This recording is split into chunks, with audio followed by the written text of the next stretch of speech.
Welcome to Pull Up for the Culture, the Legacy Lounge, where conversation meets transformation.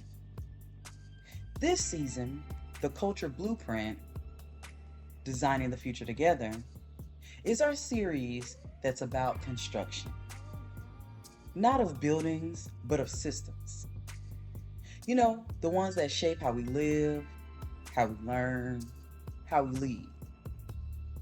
It's your girl, Kia, and today's episode is Rewriting the Curriculum, an education that honors every child. See, this is one of the most important blueprints that we can even lay down. It's because if education is the foundation of opportunity, then the way we teach and what we teach determines what kind of future we are building. So let's talk about it. How do we create classrooms that sees every child, celebrate every culture, and set every student up to thrive? See, there was a problem with the old blueprint. For generations, our education system has been built on a single story, one that centers certain voices and centers narratives and only talks about certain histories, while pushing others to the margin.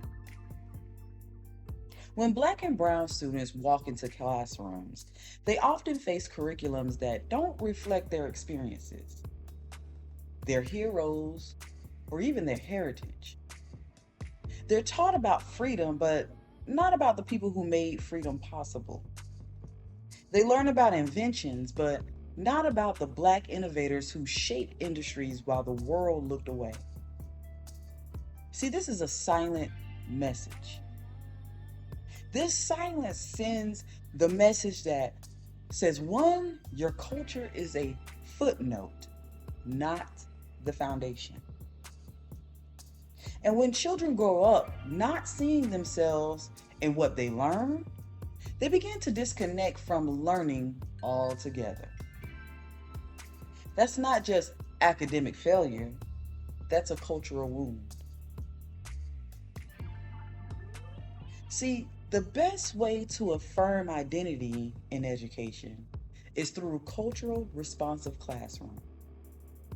See, a culturally responsive classroom doesn't just include diverse faces on a poster. It builds lessons that honor identity.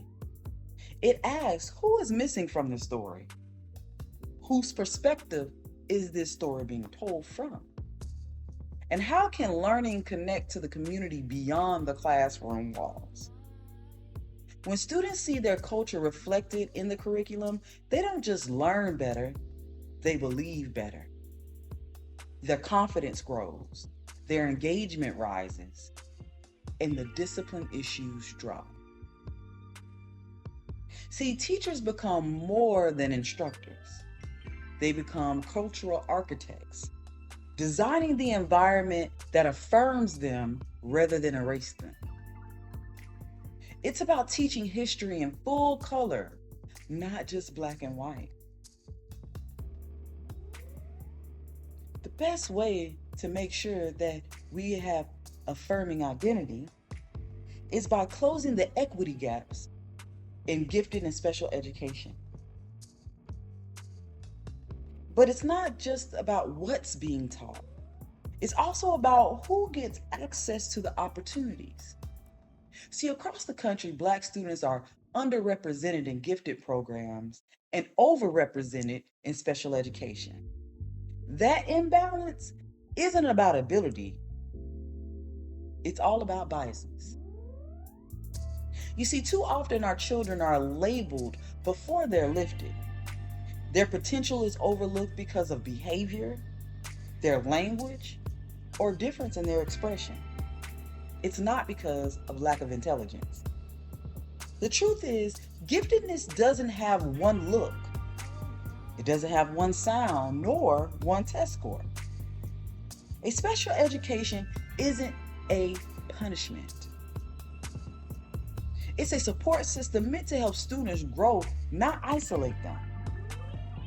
Rewriting the educational blueprint means dismantling those systems of gatekeeping and replacing them with pathways that see the brilliance in every child. Because when every student is given access to high quality instruction, resources, and encouragement, the achievement gap doesn't just close, it disappears. How can we reform this? We can reform this by building partnerships through parent engagement and educator engagement, as well as student engagement. See, education reform doesn't happen in isolation, it's a community effort. Parents and teachers, as well as students, all play a role in shaping schools that work for everyone. See, parents bring a cultural knowledge, the kind that you can't find in textbooks. Teachers bring their expertise and the tools that help students and parents guide and structure learning. Students bring their voice. They're able to give you insight into what helps them or what hurts their ability to learn. See, when these voices collaborate, reform stops being so political and it becomes personal. Imagine parent nights that are dialogues and not just simple data chats and data dumps. Imagine teacher trainings that include cultural immersion instead of just checking the box. Imagine student councils that actually help shape school policy,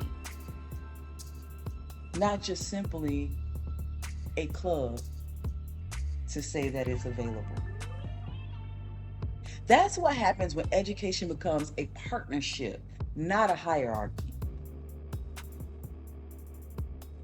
See, the future of learning is all in designing a new blueprint.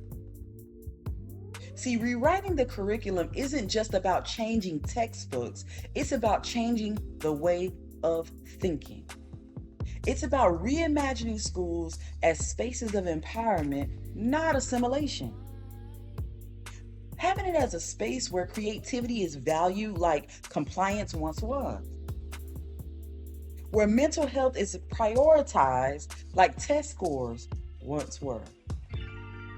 Where Black children and all children can dream, they can fail, they can question, and they can lead without any apology. The future of learning depends on our courage to build it differently.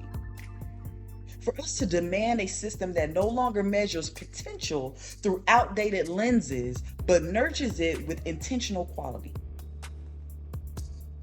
This is important because the curriculum of tomorrow must not only teach what happened, but also inspire the what is possible.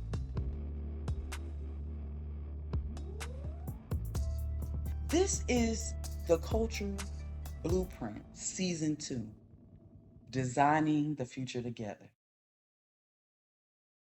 Today's episode, Rewriting the Curriculum, that education who honors every child, reminds us that when you change what children learn, you change what they believe is possible. So let's keep rewriting, not just the curriculum, but the culture. Because the classroom is the first construction site of liberation. You've been listening to Pull Up for the Culture, the Legacy Lounge. Subscribe, share, and pull up next time as we continue designing the future one blueprint at a time. Once again, it's your girl Kia, and thank you for listening. We out.